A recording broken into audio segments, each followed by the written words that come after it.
Let's talk about UFC 267, the fight between the Leech, Jingliang, and Khamzat Chimaev. This is Ramsey Dewey over here in Shanghai, China. Welcome. A bunch of you have been asking me for my opinion about this fight since recently I put out a video, a couple weeks ago, about my experience sparring with the Leech. Tough dude. Unfortunately, we didn't get to see the extent of his abilities in this last fight because he was simply overwhelmed and outclassed in pretty much every regard that we saw in this fight. So let's break it down. Let's talk about it. A bunch of people have been breaking this down, so let's make this quick. The fighters square off, and at first they move back and forth a little bit. And like most of you, I'm hoping to see a good fight. I'm hoping to see something very compelling. I'm hoping to see a war. And instead we got kind of a one-sided beatdown. So how did this happen?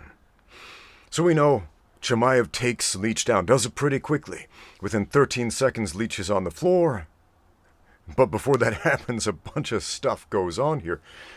I was thinking about this ex post facto, and Chimaev made a really good call. Made a really good call on the fact that Leech is a counter-puncher. Chimaev moves back and forth a little bit, gauging what Leech will probably do. Chimaev fakes the jab high, shoots down low. We know this. We understand this. And Lee takes the bait, throws a counter left hook. The hook lands, which is kind of a big deal because Chimaev hasn't been hit a lot, just a couple of times in his whole career, as far as I understand. But the hook lands. Because that hook lands, he throws the right hand, even though Chimaev is already on his way to get his shoulder to the hips and set up his takedown. Leech starts to sprawl. Chimaev cuts the corner, sets up the second phase of his takedown. Then the third, manages to lift Leech up off the ground. He ducks his head under the arm, getting the back. This all happens very quick. A lot of people are asking, what should Leech have done? There's not a whole lot he could have done in this situation other than not take the bait. But man, if Chimaev was a poker player, I think he would be a pretty good one. Because he knows how to read the room. Boy, did he read that room very well. So what happens next? Chimaev, after he does something amazing, like if you don't understand the gravity of this situation, let me explain it to you. Leech is a good fighter. He's a shockingly strong guy. He knows how to stuff a takedown. He knows how to fight. You know, he was one of the top guys in the welterweight division. He's a veteran. He's a good fighter. And the casuals didn't see that. A lot of the casuals came to my channel, commented on that video where I said these things about the Leech, and they're like, I bet you feel silly now. No, all of those things I said are still 100% true. What's silly is trying to brush that aside and say, he's a bum. If he's a bum, then Chimaev beat a bum, ergo Chimaev's a bum. That's not the case. What we're seeing here is a next level fighter. At least a next level guy as far as setups goes, because that's really Chimaev's strength, is the setup, reading the room, and the setup and the follow-through. He's got some weaknesses. I can point some of those out as we go along, but man, what that setup does is grant him dominant position right off the bat, and positions win fights. Positions win fights. Positions are more valuable than, say, the perfect setup to a rear naked choke, which Chimaev did not have. And we could break down and point out all the mistakes about his rear naked choke, but as we see, the position allowed him to finish that quite handily and choke out Jingliang, who, to his credit, did not tap out, went out on a shield like a warrior right there, but, man. And this was funny, this was hilarious, everybody's talking about this on the internet, I'm sure. How Chimaev, when he lifts Lee up and he's preparing for that mat return, preparing for that takedown, he peers across the room over to where Dana White is sitting and notices that Dana White isn't even paying attention. He's playing on his phone. Chimaev runs over to the corner where Dana White is sitting and he's like, hey, Dana, dude, pay attention. I just did something awesome, and I'm about to do something even better. Watch this. And he proceeds to lay the beat down on how does he do it. So he gets the mat return. Lee gets up to his knees. He's attempting escape. And Chimaev does something that a lot of jiu-jitsu players are not particularly familiar with or even interested in, because it's not something that happens on the open mat. You may or may not notice that in all of Chimaev's UFC fights, he has brought the fight to the corner and finished the fight in the corner. I should say the corner by next to the cage, within a meter of the cage, and he presses the action up against the cage. And in this position, he's got one of Lee's legs between two of his, right? And out on the open mat, this is actually a liability. Out on the open mat, you can roll into an E-bar, you can do all kinds of neat jiu-jitsu stuff that looks pretty cool, but Lee didn't have that option because there's a cage wall in his way. Chimaev understands this. He understands what sport he's competing on. It's not Brazilian jiu-jitsu. It's cage fighting. It's a literal cage fight because there's a literal cage right there as a barrier. And he understands the arena. A lot of folks are complaining right now that the UFC should get rid of the cage and just have a giant open mat. Well, there are borders. Eventually you're going to run into the border. And whatever that is, that's going to be part of the arena, no matter how big it is. I mean, what do you want to see? People sprinting after each other? No, man, you want to see a fight. And to have a fight happen, there has to be a border. And Chimaev understands how to exploit this very, very well, as we saw in his last 3 fights, and also this one right here. He didn't get the takedown next to the cage. He brought the takedown next to the cage. There are a lot of positions in MMA that are kind of nothing positions in jiu-jitsu, for 2 main reasons. 1, the cage doesn't exist in jiu-jitsu, and 2, the strikes. A simple side ride, for example, is kind of a nothing position in jiu-jitsu, but it can be a finishing position in mixed martial arts. Again, this leg entanglement on the ground, kind of a liability in Brazilian jiu-jitsu. Up against the cage, totally different story. So Lee, he tries to hand fight, he tries to stand up. Chimaev controlling the action, putting the pressure on, throwing strikes as positional tools. A lot of people don't really understand the game, might say, oh, he's throwing the strikes to soften him up. No, there's no softening him up. You throw a strike to get a reaction. You want a guy's hand in a certain place, like you want his hand to come down, hit him in the body, hand comes down, hit him in the head, hand comes up. Essentially where you hit the guy, the arms tend to move toward that place. And Chimaev does that in order to control the hand fighting. Excellent, excellent bit of mixed martial arts going right there. I'm not going to call it wrestling or boxing or any other fighting style. That's mixed martial arts in its purest form. So, Chimaev works to the back. Let's talk about the rear naked choke. And this is interesting because this is a great example of how position trumps all other techniques. Because Chimaev's rear naked choke technique is... I'm not going to say it's not great because it worked, but it could use some work. He could have finished that fight a whole minute earlier. He could have. Now he's going up against a jiu-jitsu black belt who understands hand fighting, and so if you're making any mistakes like doing the Master Wong style rear naked choke with the hand on the top, you can peel that right off. Now, let's I'm going to attempt to show you some stills of this fight. I can't show you the video, but I'm going to show you some stills. Can't show you the video for copyright reasons. But when he gets this rear naked choke, and I'm not pointing this out to say, oh, badly done, Chimaev. No.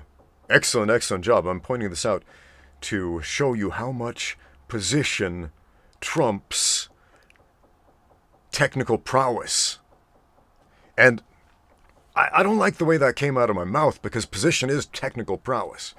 Position trumps the technical prowess of submission technique.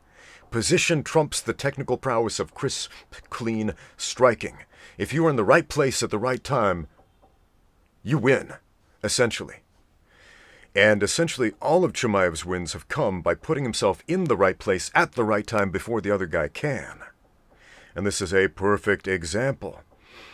Okay, so about a minute into this fight, Chimaev takes the back. He throws some strikes. He flattens Lee out. Man, this is one of the most dominant positions in mixed martial arts. And again, this, when you have back mount, you're on top. The guy's belly down on the mat, and you flatten him out with a sprawl. This is a beatdown position. This is a fight-finishing position, and or a position where you can get the guy to make silly mistakes with his hands so you can take the neck and finish it quite handily. Man, Hicks and Gracie back in the Vale Tudo, no rules era of MMA would take this position and club people in the back of the head with his elbows and finish fights that way. You can't do that anymore because strikes to the back of the head are illegal, but man, Hickson really illustrated how this is one of the most dominant positions in fighting, period. But, I mean, in jiu-jitsu, you'll score 4 points for it. You will score the 4 points for it. But there's not so much urgency about taking the belly-down, sprawled-out position because it's still just 4 points. And you still have the same finishing options. And in some ways, it's easier for the guy to hide his hands and grab his lapels and do all these little tricks to stop the choke. Whereas in MMA, boom, boom, throw some hooks from the side, and you will get those hands to move so you can sink it in more efficiently. So this is another great example of the differences between grappling for MMA and grappling for jiu-jitsu.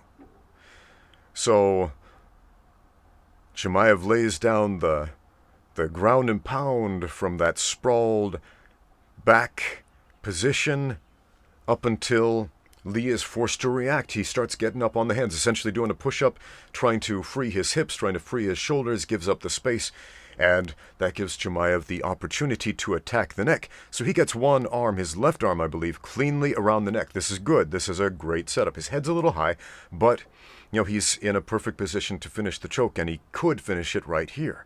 Now, the fight goes on for another minute, and here's why.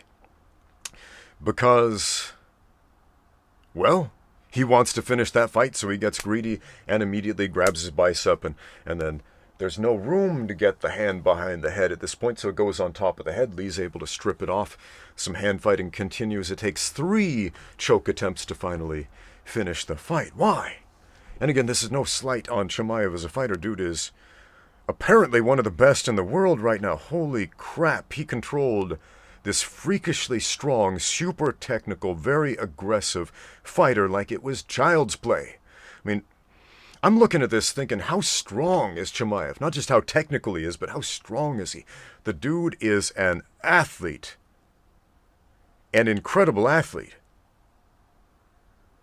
Man, I've sparred with Lee. I've tried to control him. I've tried to grapple with him, and man, there's a radical difference in athletic abilities, but the way Chimaev is able to do this is truly a testament of his abilities, his athleticism, his strength, and his positional technique. But back to the rear naked choke. So what's wrong with it? So he gets that arm around. I would have liked to have seen him grab the back here and then reach around the back of the head before grabbing the...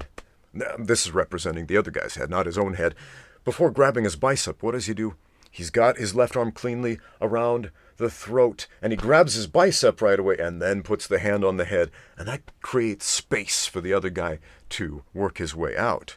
He attempts the same manner of choke 3 times.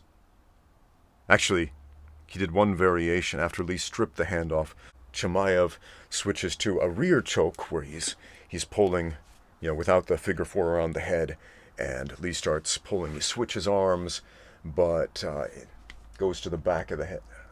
Actually, the top of the head. But he's squeezing so hard. Because, again, this guy is tremendously strong. He has to be to control a dude as strong as the Leech, man. And at this point, it doesn't matter, because position, as I said, trumps technical prowess in submission fighting. And we see this a lot, man. Think about it. Matt Hughes versus Hoyce Gracie. Who is a better athlete? Matt Hughes, in that fight, was a better athlete by miles. Who is better at jiu-jitsu? At the technical aspects of jiu-jitsu? Probably Hoyce. Hoyce was what, like a 4th, 5th degree black belt at that point in his life? I mean, Hoyce knew all the ins and the outs of submission fighting. Sure. So what happens? Matt Hughes attacks Hoyce Gracie with the Americana. The Americana of all techniques. To his credit, Hoyce doesn't tap, But Hughes breaks his arm. And then it's all downhill from there. Hughes takes the back and finishes the fight. But man, the Americana against a jiu-jitsu legend like Hoyce Gracie. I put out a poll recently asking people, which is the most useless submission in MMA? And I threw out some options. The Boston Crab. Most people picked that one because it's a pro wrestling move, but it actually works. Made a whole video about that one. Go check it out. The Banana Split. A lot of people picked that one because it sounds funny. It's a real move. It's a wrestling pin. It's a legitimate way to pin people and control people. And generally, I'll use it to move to other submissions, such as move to the back and finish the rear naked choke.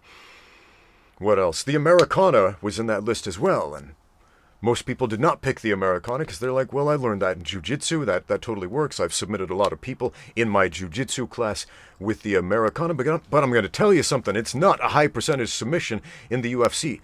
There have been a grand total in the entire history of UFC of 7 Americana finishes. Only 7. 5 of which happened in the early UFC back in the 90s before they instituted the rules, before anybody really knew how to fight.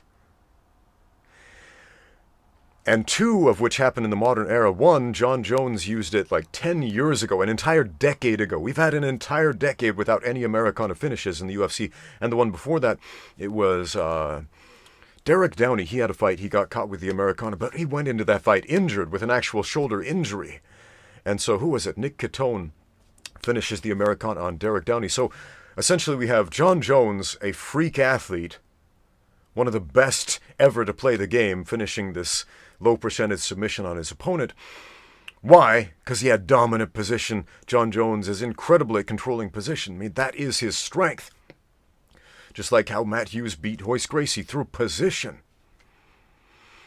And then Nick Catone, great fighter against Derek Downey, also great fighter, but again, there's an injury in the mix. So not a super high percentage submission. So if you catch somebody, if you're a UFC fighter in the modern era and you're able to catch somebody with the Americana, essentially that's just showing off. That is just showing off. So where was I going with that? Position trumps submission, which is exactly what we see here. Again, that would be so interesting if we could, just clean up the submission aspect of Chimaev's game and get those rear naked chokes to the next level where it doesn't take the extra minute to finish. And then, dude, that's going to be one scary, scary fighter. But that's the thing about Chimaev. He's improved every one of these fights. Man, I said it before. He made some super tough guys look like nobodies. And he's done it again, but to a greater degree. And to an arguably better fighter. Like, he's not slowing down, he's not standing still. I am excited to see where this guy goes next. Now, when I was watching the pre-fight interviews, the pre-fight press conferences, I can see Chimaev, he's trying to make a name for himself. He's trying to be the it guy, trying to draw some attention to himself, trying to be a bit of a heel, and it wasn't really working. Like, he's kind of lacked the charisma to be the heel, if you will. And it wasn't really working trying to, taunt a Chinese-speaking guy in English, which isn't his native language in the first place. But post-fight, the dude kind of won me over. Where they ask him, what's next for you? Who do you want to fight next? And most fighters in this situation make a very calculated decision. And they're like, well, I would like to challenge so-and-so for the belt, or this guy for this spot in the division, or whatever it is, right? Very calculated choices. Chimaev goes in the other direction, and he says, everyone. I want to fight everyone. Give me everyone.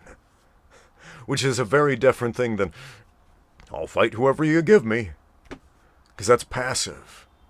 He took a very active stance. And this is a very interesting command over his limited English that he has, because that's probably the best choice of words he could have said to boost himself in the hearts and the minds of those listening. Everyone, give me everyone. I'll kill everyone. So, man, I loved his post-fight interview. So, hats off to Chimaev. I am super excited to see where he goes from here. As far as I can tell, it's going to be on the up and up. Let me know what you thought of the fight. Thank you for watching. Now get out there and train. Brought to you by xmarshall.com. Use my code Ramsey10 for 10% off everything. That's xmarshall.com. High quality training gear and fight apparel.